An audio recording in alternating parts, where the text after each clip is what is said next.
Uno, dos, tres. I can't count to 28, so we're just going to leave it there, guys. It was AEW. No, it wasn't even AEW. It was AAA. How many A's can you put in AAA, brother? I can put in 3. Uno, dos, tres. 1A, 2A, 3A. And that's exactly what we had here. So it was Triplemania and a AAA production, and it was Triplemania 28. No, wait, not 28, 38. Can't even read Roman. No, wait, 33. What is going on here? Yeah, definitely. So it was definitely Triplemania 33, 100%. You've got 3 X's and 3 1s. So last time I checked, no Roman numerals. That was certainly 33. Jesus Christ, guys. A little bit distracted. Right, let's get into the review. Talked enough shite there in the first minute. Butchered that intro. I'm not going to redo it. Fuck it, we're going to run with it. We're going to pick up the ball like a running back, and we're just going to try and get into the end zone. So here we go. A little bit distracted though, because I was watching this, but at the same time, I kind of wasn't. It was just on in the background. Also watching UFC 319. And doing some other things as well. So got a shitload of things on in the background, not really paying major attention to any of them. So let's just go. Opening match, it was the Copa Bardal Cup match. Omos, he wins by last eliminating La Parker. La Parker was in first, and then he got eliminated last. So La Parker, I guess, had a good stint here. Almost came down, eliminated pretty much everyone who was in the ring. We had Microman out there, this little midget. This guy looks about 2 foot fucking 8 at best. And Almost was lifting him up in the air. And Almost must be about 7 foot 2, 7 foot 3. Almost looks huge. I don't know if he's bigger than Khali, but he feels like he's at least just as big as Khali, if not bigger. But yeah, I mean, honestly, Almost out there doing what he does, wins the match. At the end, he's holding on. You've got La Parker trying to throw him off. The psychology through the match at the beginning and midway through and at the end, no one was willing to team up. And why not? Even Conan was saying, like, what are all these guys doing? Why are they so dumb? Why are they so stupid? You tell me, Conan. None of them would team up to try and eliminate Omos. Why wouldn't you do that? Eh? Team up. All you little mini burritos think you're going to take down this big fucking double XL cheeseburger? Not a chance. You need to team up and work together and throw his big ass over the top rope. But for some reason they didn't do that. Who else did this match? You had Otis in there. You had Octagon Jr. You had a couple of Mexicans. Well, I say a couple. I mean, they're pretty much all Mexican. You had Cruz del Toro and Joaquin Wilde. Every time they come out with the Viva La Raza theme song at the beginning, it makes me sick. These guys just do not deserve to use it. But aye, anyway, guys, Almost wins. I don't know what he gets. If he gets anything, that is. Does he get a title shot? Does he get a trophy? Does he get a belt? I don't know. But Almost picked up the victory. Good for him. Right, then we had El Hiquio de Wagner Jr. defeating El Mesias for the AAA Latin American Championship. Now, I believe El Mesias, he played Abiz's brother in TNA, Judas Messias. And yeah, I mean, sort of barbed wire massacre match in there. That was pretty good stuff.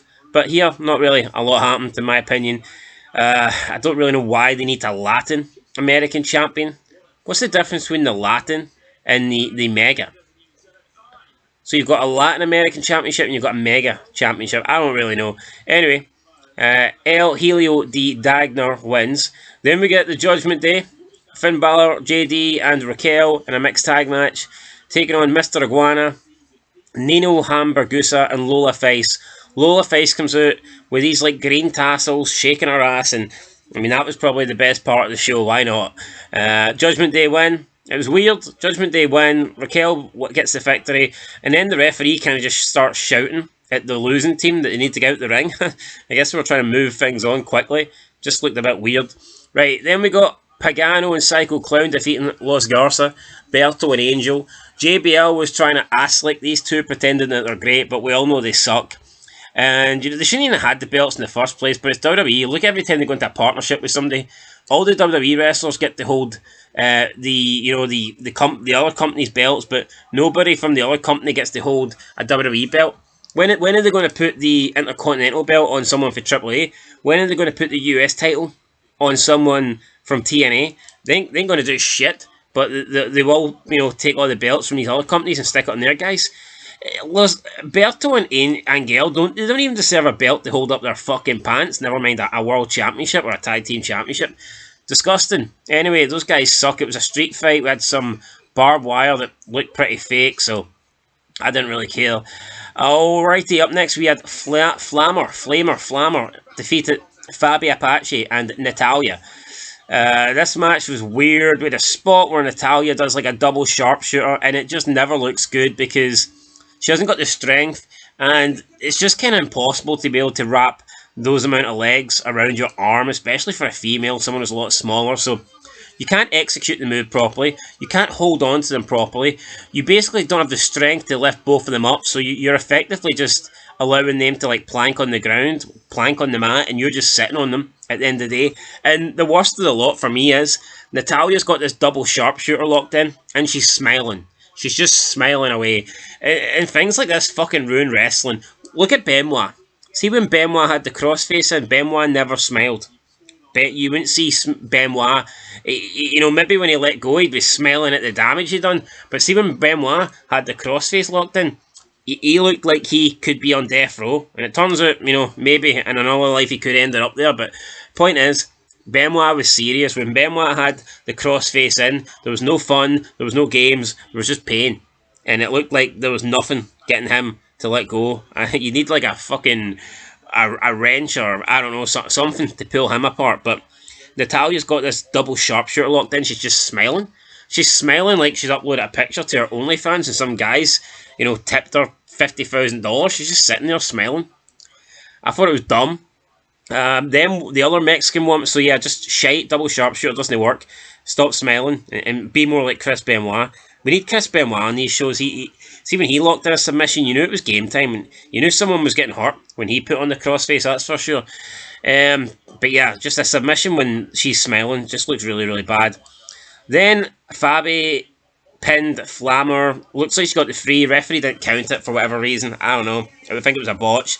And then Flammer gets in and does like a small roll-up on Fabi Apache, and the referee does like the fastest free count ever and totally neglects the fact that Fabi Apache had her foot on the rope. So they called it a screw job, but it didn't make sense to be a screw job in my opinion because the referee stayed in the ring.